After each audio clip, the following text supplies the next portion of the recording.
Frank needs to know anything, I'll fill him in later. All right, so first thing today is Mike's talk. So what we'll do out there on the floor, I want to clear up this space later because we're going to need it for the scale station and the warm-up for the barbell station. So I'd like all the machines that are here to move over. Bikes will go here, and then rowers and ski rigs back on this wall.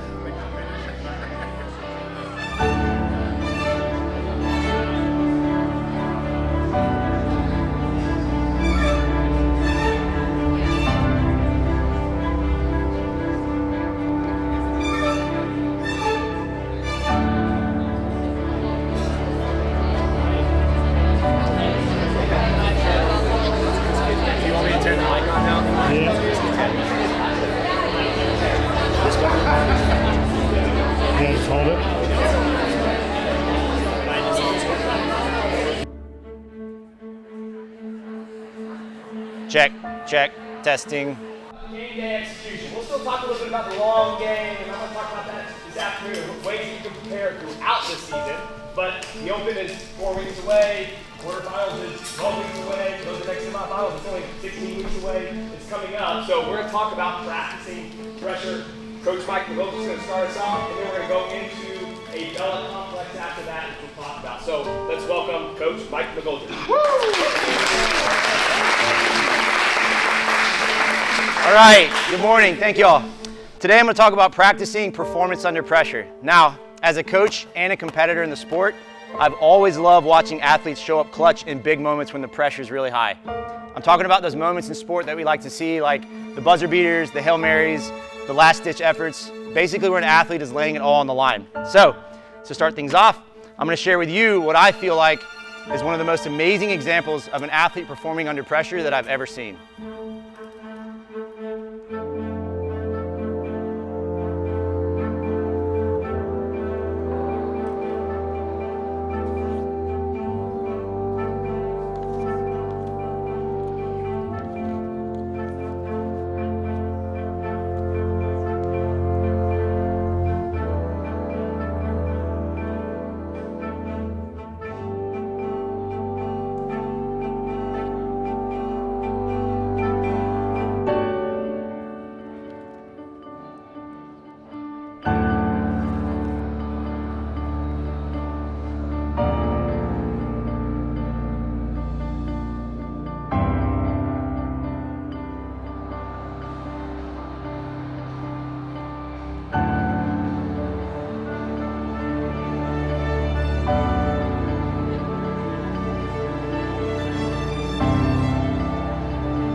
All right, so that video, I've watched that video 20 times. It fires me up every single time. So this is Matthias Steiner. He's a German weightlifter, and this was him setting up for his final clean and jerk to win the gold medal in the 2008 Beijing Olympics. Pretty awesome watching his reaction, right? So some things I like to pay attention to was the amount of pressure and intensity that he's carrying when he walks out to the bar to set up for his first attempt, or for that attempt. And then the amount of focus that he has when he's completing the lift. You see him look over at the judge, waiting for the acknowledgement of the down signal. And then once he realizes he's hit that lift, you just see this raw outpour of emotions. And to me, it just shows that for him and his coach, it was just one of the most absolutely meaningful lifts that he's ever hit in his life. You know that his wife. Shut up!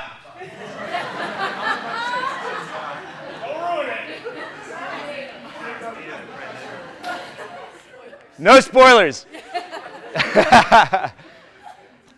All right, but when I watch this lift, it just doesn't do justice as a coach for me to give all the credit to his ability to achieve that or to do that lift as just his natural ability to be a clutch performer. As a coach, when I see these athletes perform these things, I'm always curious how they were able to do that. Basically because I'm also trying to consider why so many other athletes struggle to perform that same level of performance despite, or that same level of performance under the same levels of pressure. So my question is, in order to help those of you who struggle to perform well in those big moments under pressure, how can we learn from those clutch athletes and apply those lessons to your own performance? And the answer is learning how to reframe those situations and to view them more as opportunities instead of seeing them as potential threats. And then also, more importantly, learning how to use pressure to your advantage so that when fear and anxiety arise, you can use that as a way to somewhat boost your performance. Instead of trying to ignore those emotions, you're basically allowing it to help you accomplish really amazing things. So my goal today is to share with you all 3 stories of examples of athletes who have taught me that the skill of performing under pressure is something that can actually be learned. And then at the end, we'll take those lessons and I'm going to show you how Matthias was able to basically leverage all of those different types of pressure and perform what I believe was one of the most incredible lifts in weightlifting history. Story time with Mike begins with, not him, with Mike.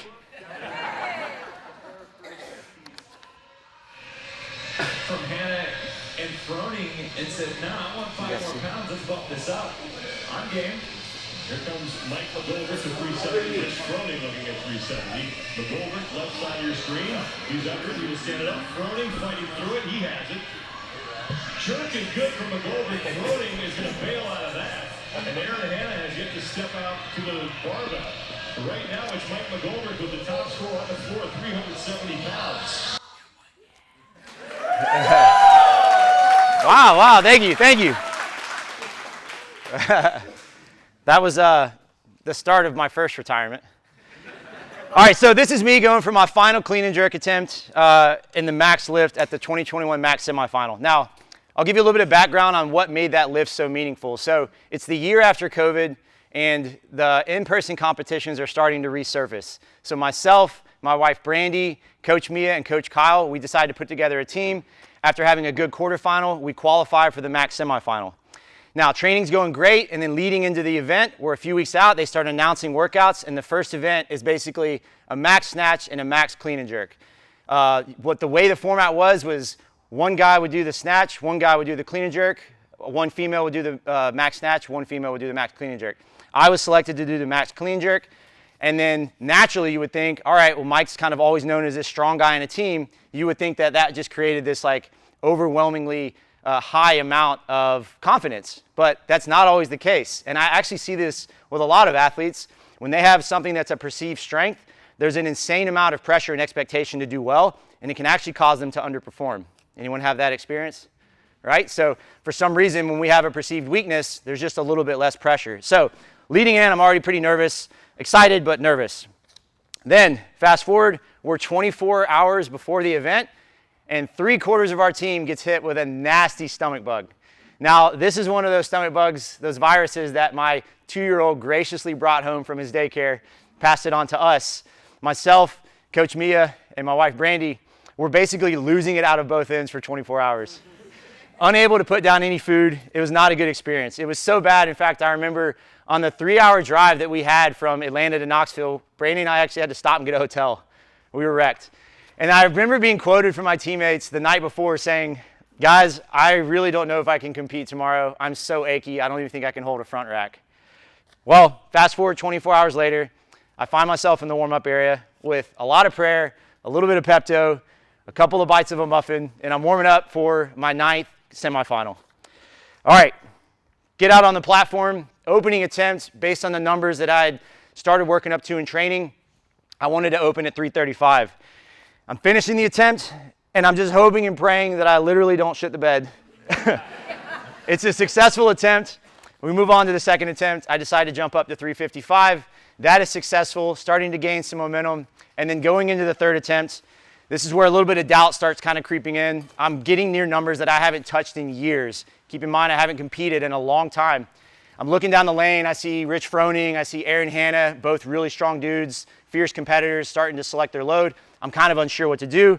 And then moments before, the world's greatest hype man, my angel of optimism, Kyle Ruth comes up, gives me a couple of trap slaps, and he's like, Mike, you are the strongest mother effer here. Put on 370. And I just was charged up like a raging bull ready to run through a wall. And then as we saw, that gave me the confidence. to hit the lift, which actually ended up tying for the heaviest clean and jerk of that weekend, which ultimately led to giving our team the confidence back that they needed, considering that 3/4 of us were sick.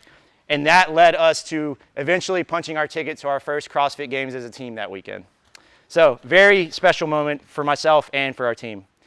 Now, change slides, Mike. The lessons that I learned from that experience. Look, in competition, circumstances are almost never perfect. There was a moment when I found myself in the warm-up area, still kind of like carrying around how bad I felt. And I could feel like the energy just dragging me down, dragging my teammates down. And I was like, look, you got to make a decision. You have to consciously change your mind right now. You have to start acting as if circumstances are perfect.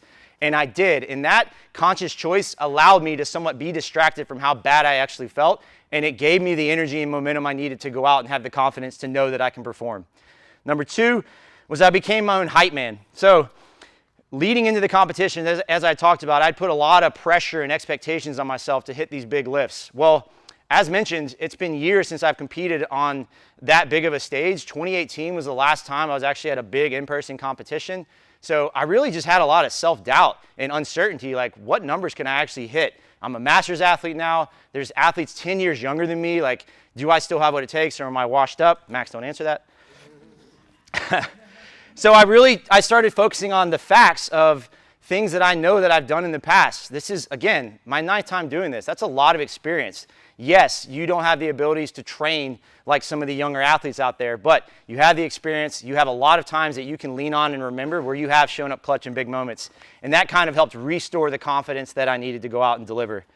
And then last, and the most important one, was that I really leaned into my why, which was ultimately not wanting to let my teammates down and looking at it as an opportunity to show them that I can go out and be brave and really just embrace that opportunity. So if you find yourself in a situation where you feel like the pressure and the expectations that people have on you is somewhat limiting your performance, great, lean into that. That is an opportunity. If people have high expectations of you, that means they actually believe in you. That's a privilege, and I think it's a blessing, and you need to actually use that to let it be a reality that you can go out and do something amazing. So take-home exercise number 1 in the document that we emailed out. I want you to, if you haven't already, take some time to spend a few minutes going through and kind of creating your own hero montage. I want you to write down times that you have acted in great character that made you proud as a human, and you can go back and reflect on that anytime that you feel like you have a lapse in confidence. Athlete number 2. You're watching up here. Just hit 205 and bumping up to 215. Here we go. And there it is, and she can hold on to it. And watch out, young ones. Nicole is ready to play. All right, so that's Nicole McGinney. She's an athlete that I've coached for over 6 years. This is her during her final lift of the max snatch at the 2021 Granite Games semifinal. Now, this was a huge moment for Nicole and for myself as a coach, and in this next video, I'll show you why this lift was so meaningful.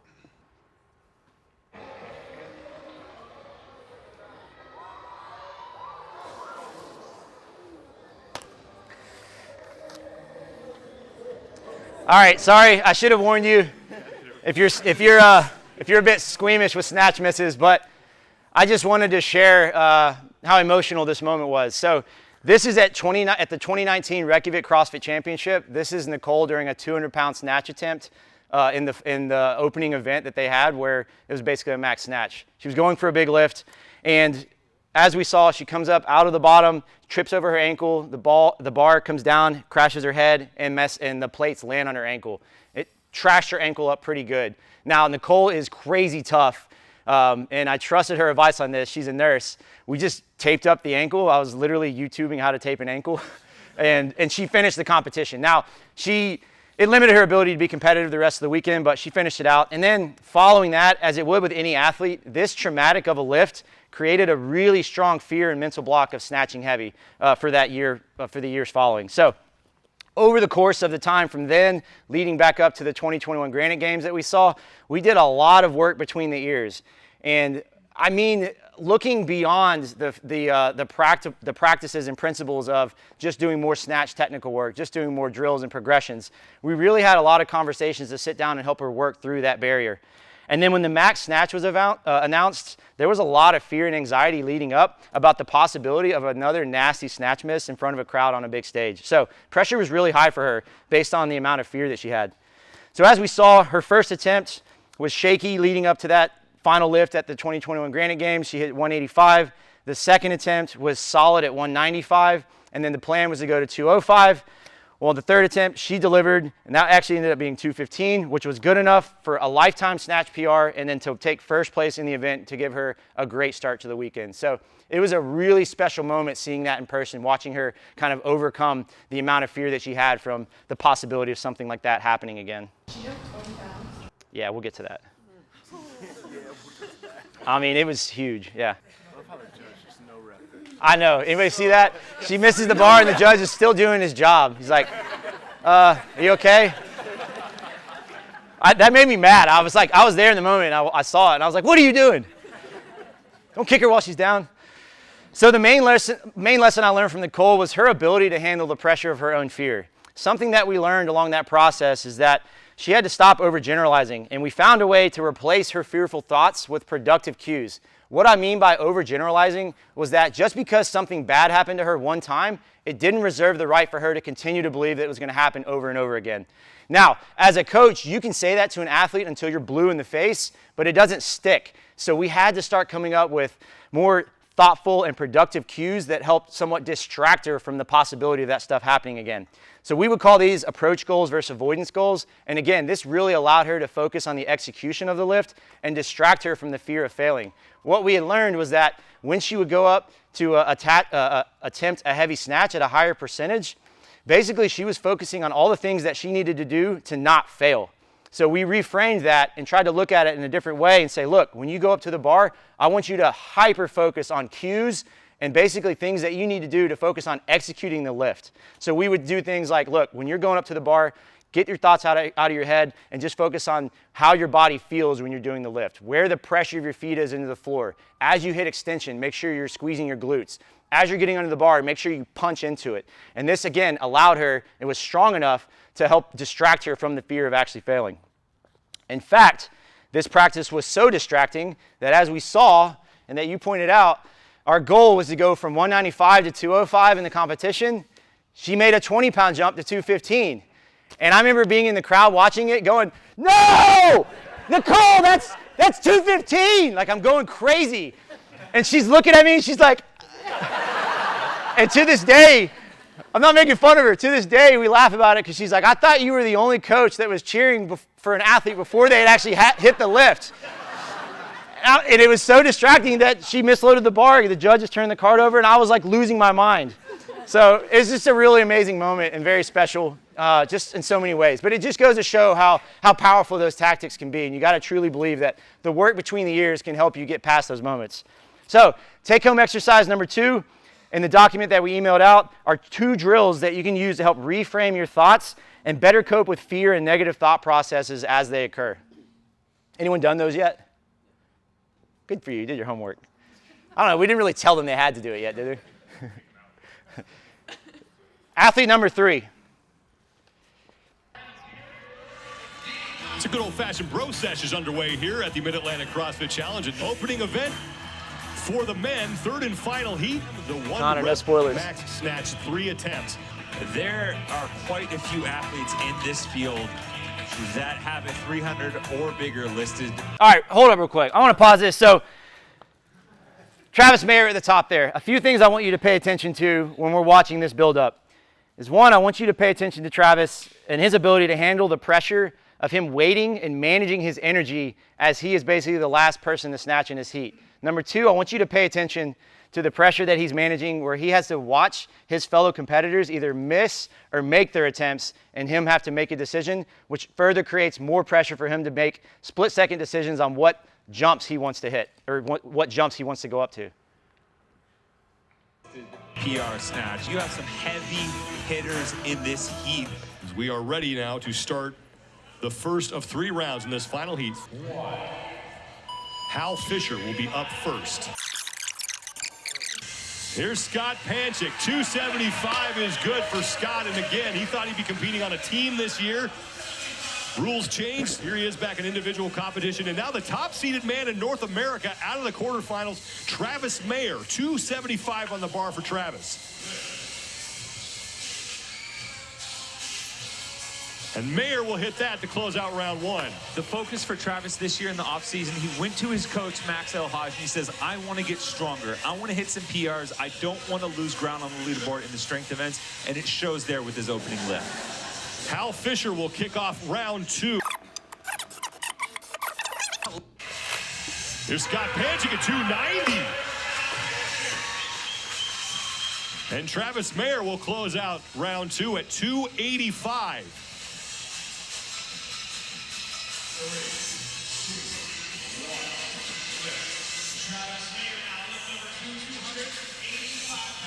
Mayer will make that.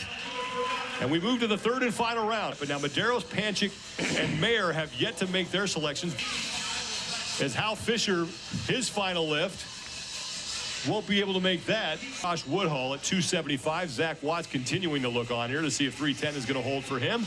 Woodhull just can't quite stand that up.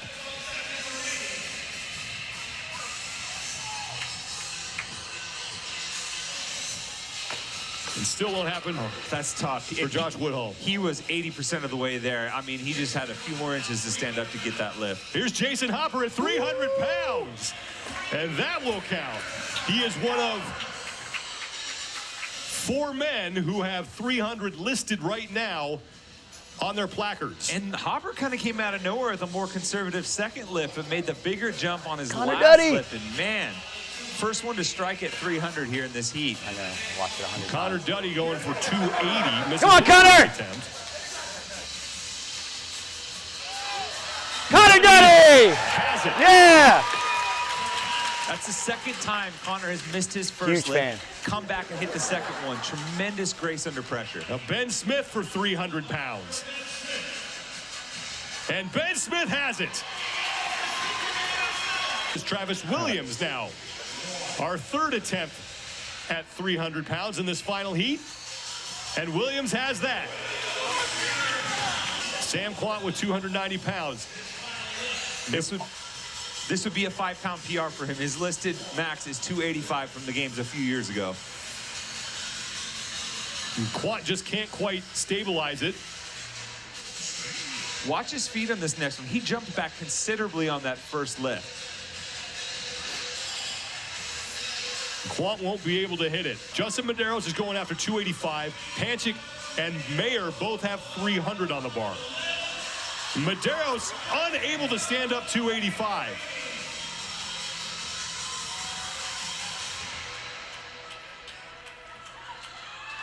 And the power of the mullet compels you. 285.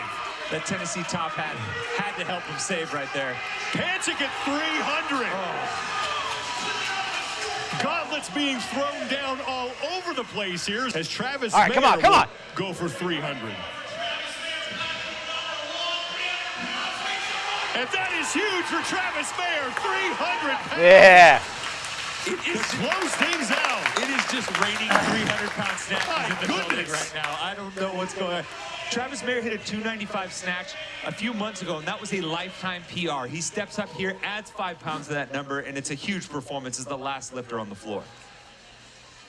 Travis Mayer said he wanted to get stronger, and mission accomplished. 300 pounds for him. Spent the entire offseason getting stronger, looked comfortable under the bar there in the receiving position, and guess what? Top-ranked athlete, you get to flex with a 300-pound snatch. All right, so that was a huge moment for Travis, and that was one of my favorite snatch battles that I've ever seen, just because of the amount of competition, how stacked that field was. So you've seen a lot of comps where they have max snatch, and there's always one guy that's just insanely strong. And to me, that final heat of that was just so impressive to watch. And then even better, just seeing our boy finish out strong at the end there. So what I learned from Travis in this moment was his ability to handle his own pressure to perform and the pressure of his other competitors. So to start, Travis has spent years putting in the work, earning his opportunity for his reactions to be clutch in the moment when under pressure. And what I mean by that is that I've watched this dude spend countless hours working on snatch technique, mobility, because the snatch historically, he's always been very strong relative to most lifts, but the snatch has always been a little inconsistent. And under pressure in competition, it was kind of like a toss-up. I would say we would always have rather seen a max clean or something. But his perseverance and his ability to continue to work on that over time and put in the hours allowed him so that when that moment came and he had to make a split-second decision to make a huge jump, he nailed it. He didn't have time to think, he just acted. So you have to earn that ability. If you want to lean into pressure, you got to do the work leading up so that you can actually execute. Number two, what also led to his success was his willingness to put himself into the situation in which he'll be tested, meaning that he was willing to practice under pressure. So what I didn't really talk about a lot and what really wasn't shown well in that video was his opening snatch attempt was 275. That's 95% of his 1 rep max, which is really heavy. And on top of that, they had these athletes corralled for over 20 minutes before going out and doing that. That to me is very clutch, and that's really impressive. Now, his ability to perform that straight up came down to his willingness to practice that in training. I remember watching him set up here in the gym before we went down to the Mac, and he would wait 25 minutes before he would go out and hit a heavy snatch. So you've got to be willing to put yourself in those situations to somewhat simulate the pressure that you're going to face and face the realities of what the competition is going to feel like if you want to be a better performer. And then finally was the pressure of his fellow competitors allowed him to actually hit the biggest snatch of his life. So what I mean by that was when his other competitors started raising the bar, it really backed him into a corner. He was at 285 after his second attempt, which if it had ended right there and no one had a third attempt, would have been like 4th place. Then that final round starts and dudes just start hitting 300-pound snatches left and right. And all of a sudden you see like, oh shit, the pressure is building, like I got to make this decision. So he's got two choices. He could go up to 295, which is pretty conservative, and it would be just about a PR and it'd be a great start to the weekend. Or he goes up to 300 and he takes the risks. Now if he misses, he goes back down to 285, and that would have been good for 9th place, which against that field was not an ideal start to the weekend if he wants to go back to the CrossFit Games. And then Travis doing what Travis does best, he said, fuck plan B. He took the 15-pound jump and he nailed it and he took his shot, and it was just an awesome moment. I remember being so fired up in the back, warming up for our second team event, going absolutely crazy watching the monitor because the dude put it all together, and I know how long he has chased that elusive 300-pound snatch, and it was just so great to see it come together in the moment. Well done, Trav. All right, so take-home exercise number 3 in the document that we sent, you'll find a list of resources that I would consider things like they're called the low-hanging fruit. Now you see warm-up routines, examples of how to choose loads in competition scenarios, things like if it's a 2-attempt event or if it's a 3-attempt event. You'll see caffeine intake suggestions so you can work on the timing, learning how to taper off so that you can start taking it to get a good boost out of it when you're showing up for a big lift in a competition. And then tips on being corralled before big lifts. So we have a lot of examples and scenarios in there to help you be a better game day performer and to help you be the most prepared on the field. So that's stuff that you should always check, should be little check boxes that you hit, and it's stuff that's absolutely going to contribute to your ability to perform. All right, so let's go back to Matthias now.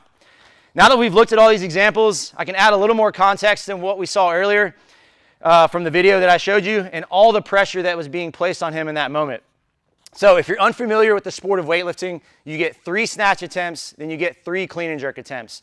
You take the best lift that was successful from each of those attempts, and then that creates your total. So in his opening attempt in the snatch, he was successful, and then based on where the field was, he decided to go up to 203, which is like at or just exceeded his lifetime PR.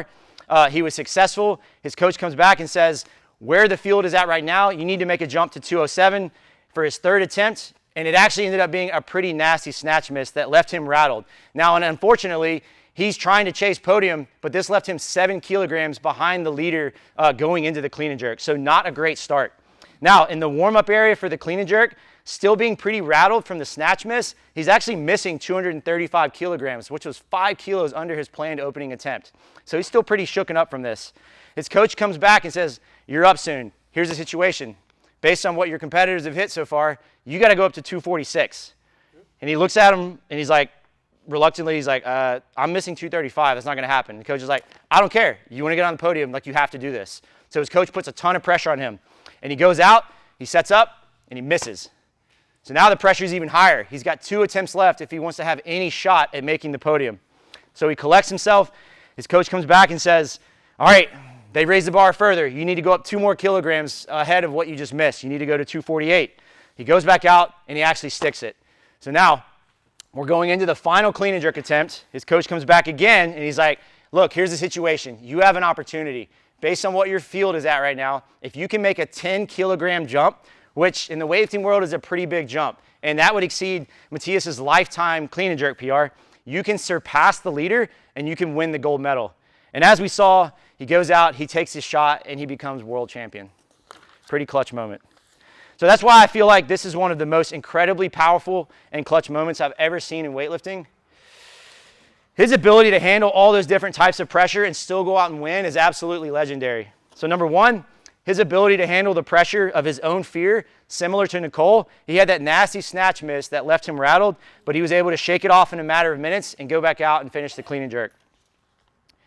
Number two was his ability to handle the pressure of his own performance. Similar to Travis, Matthias didn't buckle under the pressure that his coach or his fellow competitors had placed on him. Instead, he responded by focusing on the opportunity for success, and he took his shot. And then number three, the most important, somewhat similar to me, not making the same comparison, but Matthias was dealing with the expectations of himself, the expectations of his country, and ultimately the pressure of fulfilling a promise that he had made to his wife. So one thing I never told you about the story earlier that makes this so emotional was that 1 year prior to the Olympics, Matthias's wife actually tragically died in a car accident. And on her deathbed, he made a promise to her that he would go and win a gold medal for her at the Olympics.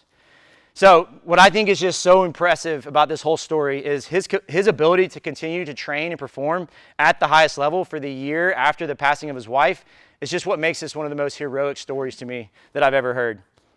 And there's absolutely no doubt that without his willingness to basically harness all those different types of pressure and put it towards his performance and his effort in the moment, he would have never been able to hit that massive clean and jerk to allow him to become world champion. So in closing, in a few minutes, we're all going to break out. We're going to take everything that we learned, and it's time to practice what you learned and lean into some pressure in the lifting complex that we're about to do. So I hope these examples have all shown you, hearing these athletes' stories, that pressure is absolutely not the enemy. I hope you now understand that any of you can practice your skill of performing better under pressure and become a more clutch performer. And then finally, I hope that you learned if you allow it, pressure can actually help you perform things that otherwise you would have never been able to achieve. So my challenge to you is to put in the training, keep practicing under pressure, and then be brave enough to let that pressure push you beyond your limits. Thank you. Again. Let's do it again. Who wants to see it again?